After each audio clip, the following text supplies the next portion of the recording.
Hello, everybody. Good morning. Welcome to Spiritual Matters Thursdays here at the Daily Huddle. I'm your host, Dr. Monikah Ogando. I have to tell you, I don't have a quote necessarily or a joke for you, but I do have a musical Tourette's moment. You've heard me say this. You've heard me say that one of my incurable chronic conditions is that sometimes I'll be in a conversation with someone and a verse or a line from a song or a movie will pop up, and I may or may not say it out loud, depending on my relationship with that person, depending on how close we are, how connected, how cool we're vibing. And because we here at the Daily Huddle community, we are cool, we're vibing. I just have to tell you that before we started the recording, we were talking about dogs, and any of you that are dog lovers and dog mommies and daddies out there. And the song the song came to my head because I'm such a huge Bob Marley fan. Every little thing's gonna be all right. Three little birds, right? And the reason that came up was because yesterday I was having a really tough time with something. I got frustrated. There was something technologically that wasn't working for me, and I was like, rah, rah, rah, rah, and I was throwing a tantrum. And one of my daughter's dogs came to my office and just put his head on my lap, like, "It's okay, mama. It's okay." And I was like, "Oh, how do you know? How do you know to comfort me?" And he gave me that look like, "Every little thing's gonna be all right." So we were talking about dogs before we started recording, and that was the song that came to my head. I hope you like it because we don't have a quote for you today. Welcome to Thursday Spiritual Matters Daily Huddle.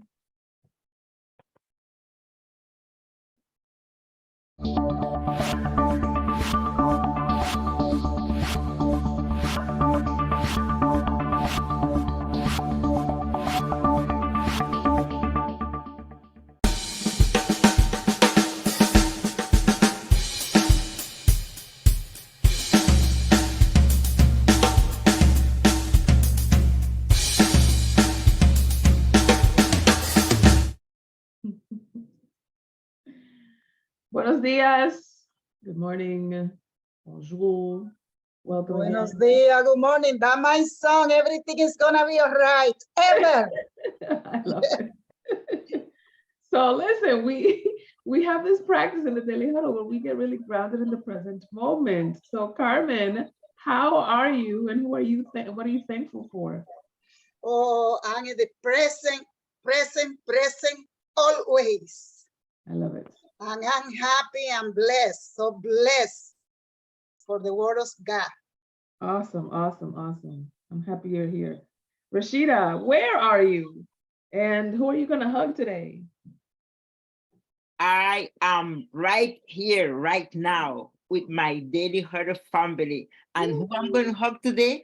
I'm going to hug two of my grandsons that is visiting today. I'm going to just hug them and squeeze them. They are 1-year-old and 3-year-old. I am yes, I'm telling you. And they gave me a smile, and they have dimples. I was like, oh, I want to hit them. Oh, those are, yes. Those dimples will take you further than manners. So that is what I'm going to hug today.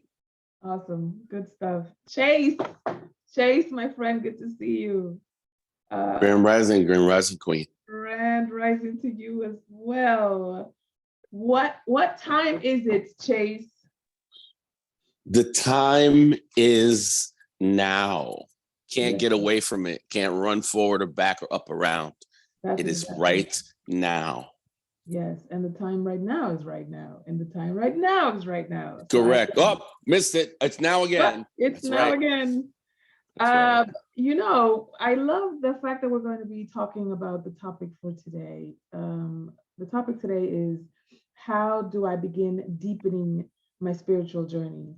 And because we are inveterate and for auditing your assumptions, I'm going to say that question assumes that you've even begun a spiritual journey to even consider deepening it.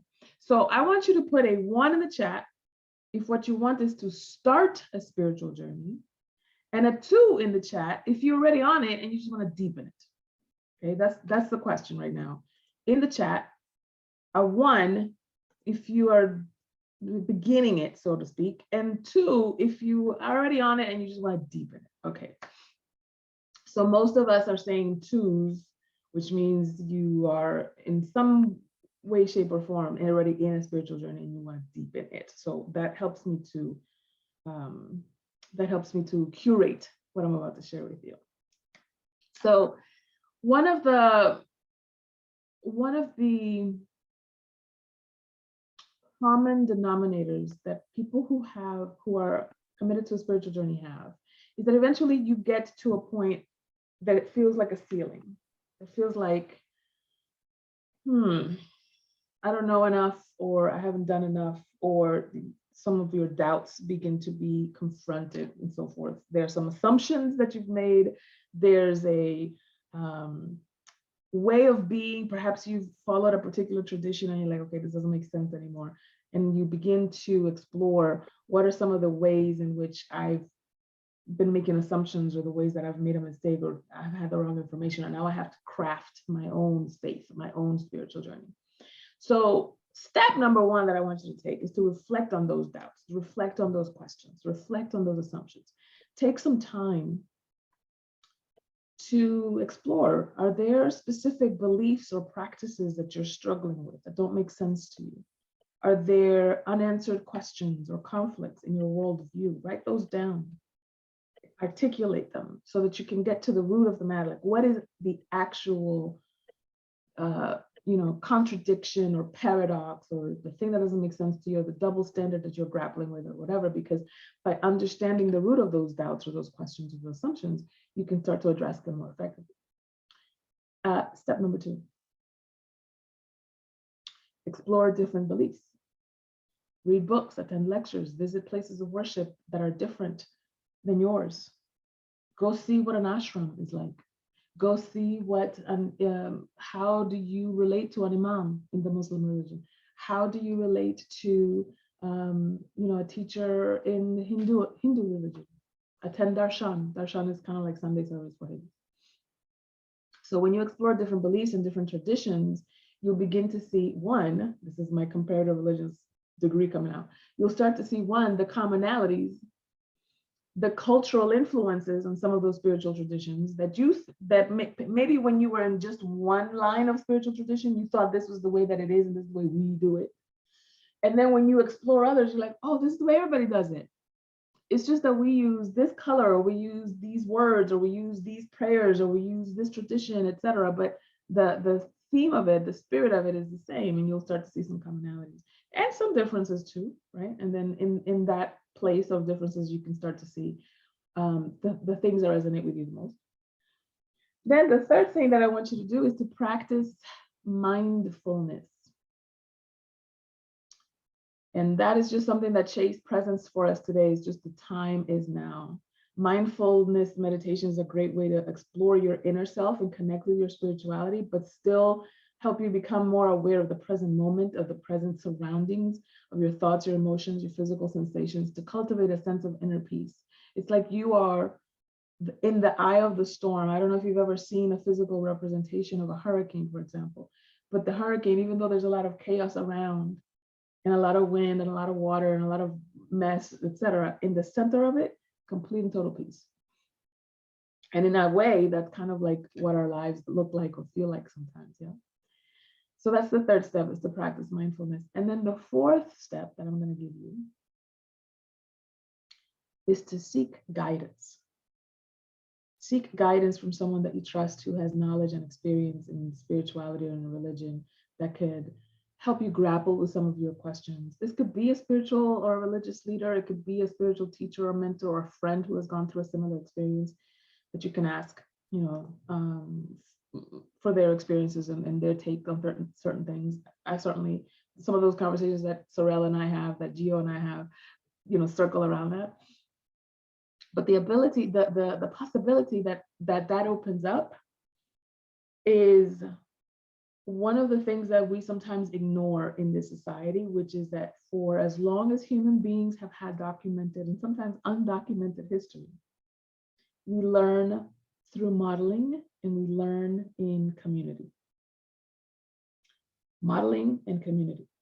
And we've gotten away from that. We started to elevate the idea of the Lone Ranger, We started to elevate the idea of doing it by ourselves, of solitary or individual achievement.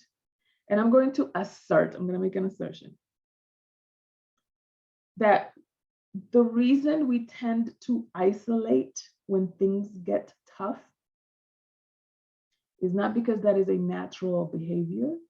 It is a learned behavior that we learned in childhood when somebody demonstrated or showed you or told you that your dark emotions, negative emotions, shadow emotions, big feelings were hard to deal with. You were sent to your room for being impolite, for being angry, for sassing at the mouth, for you crying too much, you're crying too loud, you're blah, blah, blah. Go away. It's some level of go away. Did you ever experience that? Put a 1 in the chat if you ever experienced that. You don't talk to your mother like that. You don't talk to your daddy like that. You don't interact like that with adults. What do you do with these feelings? I'm just 5 years into this human experience, 6 years, 7 years into this. I don't know how to do this. You need to tell me, you need to model it for me. You need to guide that, right? And so when you had those big feelings, somebody told you some semblance of that's not okay. Maybe you're not entitled to those feelings, or you should be grateful, that blah, blah, blah, blah. And you were still having those feelings. They didn't go anywhere. So what did you do? You swallowed them, and you learned that when I have these big feelings, I can't bring them out. And since I can't bring them out and they're out, I have to go away. Yeah. And so it's anathema. It is completely in contradiction to the way that human beings have evolved throughout the thousands of years that we've been on this planet.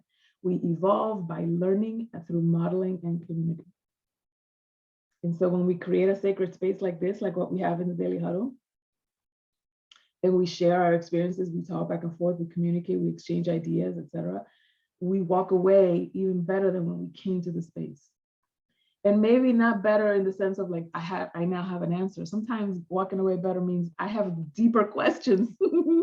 I have more to consider, right? And some of the biggest contributions that other people have made to me, at least, has been giving me a question that I hadn't even imagined was worth asking, right? I told you before why my glasses look crooked? I don't know. I told you before in my cancer journey, I sat down with the Reverend Dr. Mary Tompkin. I will never forget her. She was such a pivotal presence in my life. And she was the head pastor at the church I was going to at the time that this happened. And she sat me down and said, which conversation are we having? Are we having the conversation of you want to live, or are we having the conversation of you getting ready to die? And the fact that she asked me that question elucidated for me, you can choose which conversation to be in. You're not living life by default. You're living life by design. I promise you, I hadn't considered that until that moment. Not with something this big, right? We think that we can be at choice when it comes to like, okay, I'm going to work out, I'm going to go to job, and I'm going to go to this school, and I'm going to learn this thing, and da, da, da. And those are all proactive. But then when something comes to you that feels like a sideswipe that you weren't expecting, that it was just a circumstance of life beyond your control, her question elucidated for me that even though I cannot control circumstances, I can control and I can choose how to respond to them. I had not considered that up to that moment. I thought I had to manage losses. And so part of deepening your spiritual journey is, one of our tenets here in the Daily Huddle. Audit your assumptions. Is this forever and always perpetually true? Or have you just assumed that for yourself? Is it true for you and not others? For example, some of us, if we were to put on a billboard, if we were to have a transcription on a billboard of the way that we talk to ourselves about ourselves, if you were to tell the truth now, if you were to talk to somebody else with the tone, the sarcasm, the cynicism that you talk to yourself, you'd go to blows, wouldn't you? Or they'd choose not to be your friend anymore? Tell the truth. Is that true? if you talk to another human being the way you talk to yourself about yourself, sometimes, I'm not saying this is all the time, but sometimes that inner self-talk is so negative that if you were to put it out there to somebody else, they'd be like, you know what? You can't be in my space. Okay, we can't be friends. That's not what a friend would do. Is that true? Say something in the chat. Let me see. Let me see in the chat. Okay, if you can't say amen, you gotta say ouch. That's just how we rock around here. And so start asking those questions. Start asking those questions about auditing your assumptions. And then engage yourself with a different manner of learning. Here's what I mean about that. If you have grown up in any kind of Western world, in any kind of Western country, then you've been swimming in the water of linear time and progressive achievement, right? You got to graduate first grade to go to second grade. You got to graduate second grade to get a third, et cetera, et cetera. It's not circular, right? Or a spiral. And it's not immediate. It takes some time. It takes some steps. So I want you to engage in a different type of learning. What if the answer that I quote unquote want or need is here right now? I don't have to go looking for it. That's a different approach. What if instead of going out there to look for my answer in a book, in a YouTube, in a teacher, in a, you know, different practice, etc. What if my answer is inside of me? I don't know if you've ever seen those t-shirts that say inquire within, right? So what if the answer is here and I just have to be still enough, quiet enough, long enough for me to connect to it? What if I already know? What if I'm looking for something out there that's infinite and omniscient and omnipresent and omnipotent? And really, I get to access the part of me that is that. You know what I mean? That's a different question. It's a different assumption. It's a different way to look at it. It's a different intelligence. What if instead of thinking about it, exercising your mental faculty, what if you were to exercise your somatic faculty? What if you were to dance your way into the answer instead of think your way into the answer? Huh? That's different. What if you were to meditate? What if you were to express your feeling, your emotion? What if you were to cry or laugh your way into some enlightenment, some illumination, as it were? When you use a different learning or a different expression modality, that accesses different parts of your intelligence that you maybe are not familiar with or perhaps are not practiced with. So these are all ways that you can deepen your spiritual journey by exercising a different muscle. I don't know if you've ever been to the gym and you've seen that clearly this person does more upper body work than lower body work. They have the chicken legs. Have you ever seen it? Right? It's like they're really good with the chest presses. They're really good with push-ups. They're really good with bicep curls and tricep extensions. They do all of that. But Lord have mercy, have you tried a leg press? Have you tried a squat, child? Right? And vice versa. There are some people who, like, you can see that like their legs are all shapely and their bums are up here. And it's like, oh, okay, but they can't push up with a thing. And so those folks could use some cross training. The upper body folks do some squats. The leg folks do some push-ups. Same thing for you. You've tried the intellectual thing. Try the body. Or you're really good with the body. Try long periods of concentration in the intellectual body. Make sense what I'm saying? Let's talk about it. What's coming up for you as we share these? What are some of the things that you've started to exercise as you deepen your spiritual journey? I would love to hear about it. Who's got something?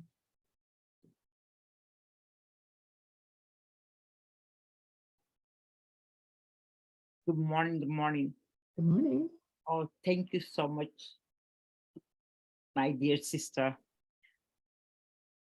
It's amazing when you just started the presentation and the points well taken when you say what stage you are on.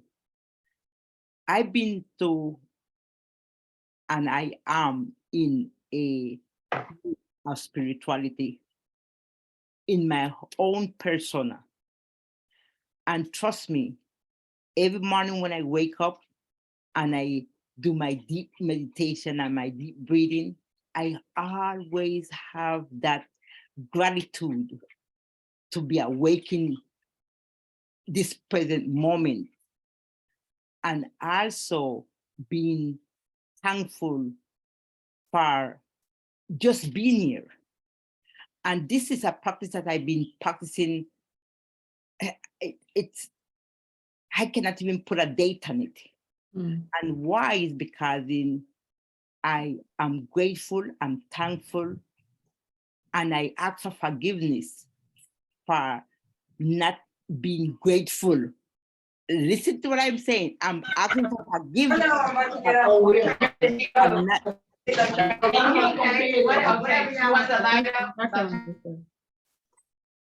I be asked for forgiveness for not being grateful sometimes to my body.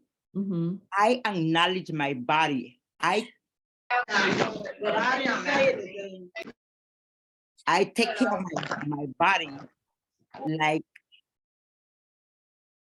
I have, and like what they would say is the only body I have. Yeah. And my mind, my consciousness, my awareness. And it's funny. I remember I would say like 3 months ago, one of my daughter called me and says to me that she was mad with her husband because he was speaking to my grandson. My grandson is 14 years old. And she said, you know what, Mom, you know what I say to him? I say, don't speak to him that way. I have never heard anybody speak to somebody that way. I was not brought up being hearing someone speak to you and not acknowledge you for the person that you are. So your point this morning really took me to my childhood, into my motherhood, and I'm raising and speaking to people. I speak to people the way I want to speak to me. I acknowledge people, I respect people because I want the same in return. Yeah. So thank you so much for the topic. And trust me, this is a topic that people should leave this forum with and practice it every single minute. Thank you very much. Awesome. Thank you, Rashida. I love that. Thank you. Cherie, you got something? Greetings. Hello. As I'm continuing on my journey of life in this lovely body, one thing I notice that I need to deepen is trust. And I continually have to say to myself when I get anxiety or not sure, is I am right where I'm meant to be, and we are a collective.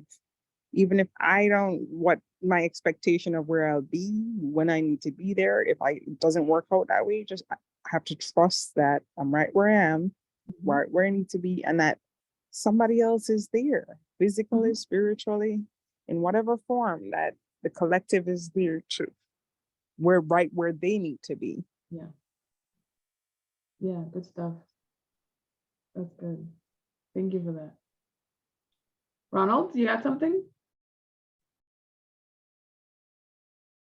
Yeah. It's a very interesting conversation. And I took note, and I started looking at it when you said, visit other religion, be mindful and seek guidance.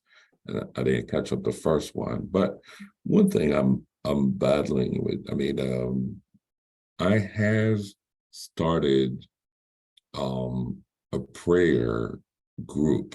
Not started it. I got involved in a prayer group on Saturday morning, and African American, and there's a strong drive of fear, and the fear is based on, I guess it's not so much fear, but it's a review of the Bible,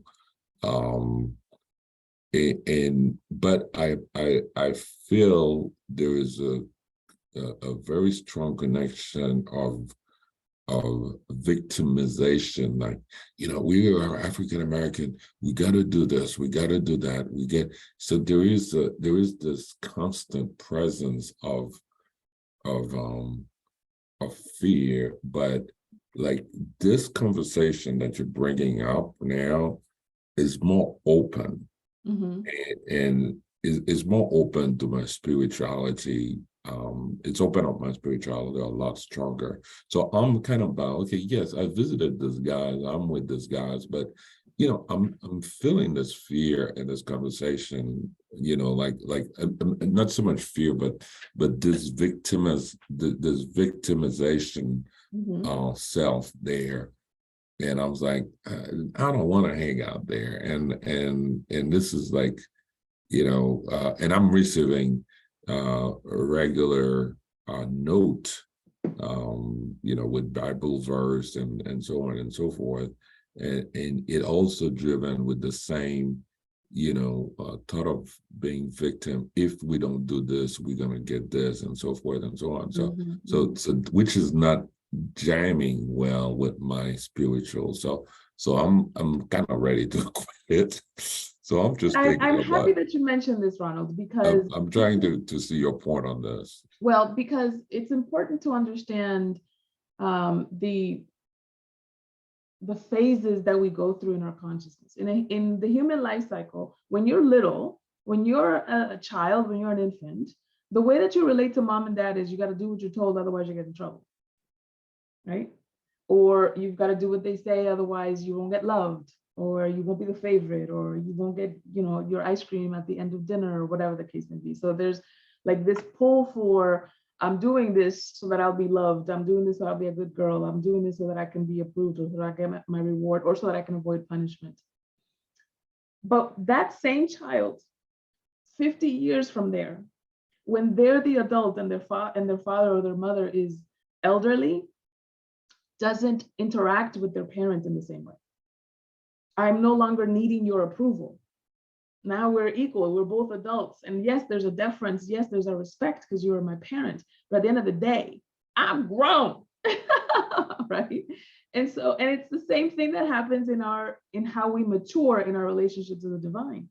There is a certain aspect of our relationship to the divine where we're like, ooh, we gotta do these prayers, we gotta attend these services, we've gotta pray this way, we gotta eat this way, we gotta avoid this food, we gotta avoid these behaviors, we gotta take these behaviors. And if you don't do it, then you're a bad person.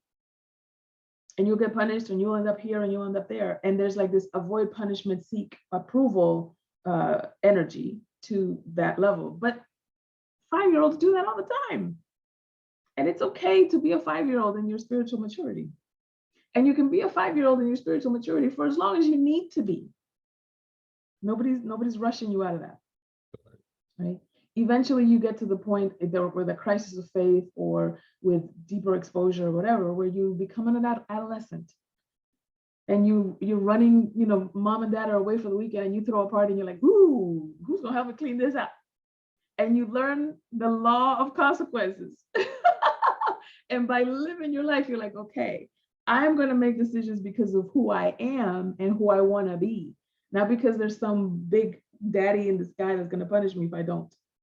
Now this is self-governing. Now this is, you know what I mean? This is me acting as and embodying my own divinity.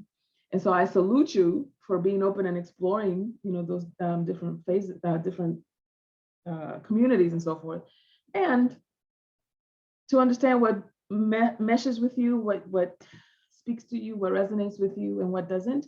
But not because it's wrong, but because, again, it's like what my grandmother used to say: just because you're on the same side of the track doesn't mean you're on the same lap.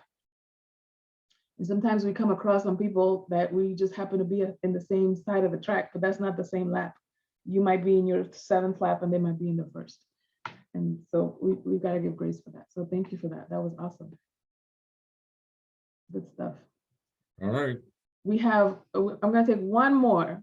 I saw Chase with their hand up and Sorrel with their hand up, but I see Laura still remaining. So Laura, you've got the floor. Wow. Thank you so much. Much gratitude for this conversation. I love the question you asked about whether the answers we seek lies within rather than outside of us. Mhm. I've been seeking this, information from I was a child, Mhm. based upon certain experiences. And I've now come to that for me, for myself, that it lies within me. All I have to do is ask my heart during my meditation or however, it's really to go within. Mhm. And I wish you could have a part 2 to speak more on the somatics. So I really appreciate the conversation and thank you. Yeah, you're welcome. That's great. I'll take that under advisement. The somatic part. That's great. Awesome, awesome. Thank you everybody for being here, for allowing me to come into your space once more as we do every Thursday. I appreciate you engaging in the conversation. And as always, love generously, give of yourself, eat more plant-based, stress less, sleep at least 7 hours, laugh ostentatiously, like the obnoxious, it's not coming out your mouth, or it's not coming out your nose laugh, like my sides hurt. Make sure you do that at least once a week, if not every day. Lord have mercy. Get you some funny videos. And always, as always, check yourself before you wreck yourself. Audit your assumptions. Thanks again for being with us. We'll talk to you soon. Excelente. Buenos días. One love, guys. One love. Ashe, one love. One love, guys. Have a amazing day. Thank you, family. Thank you.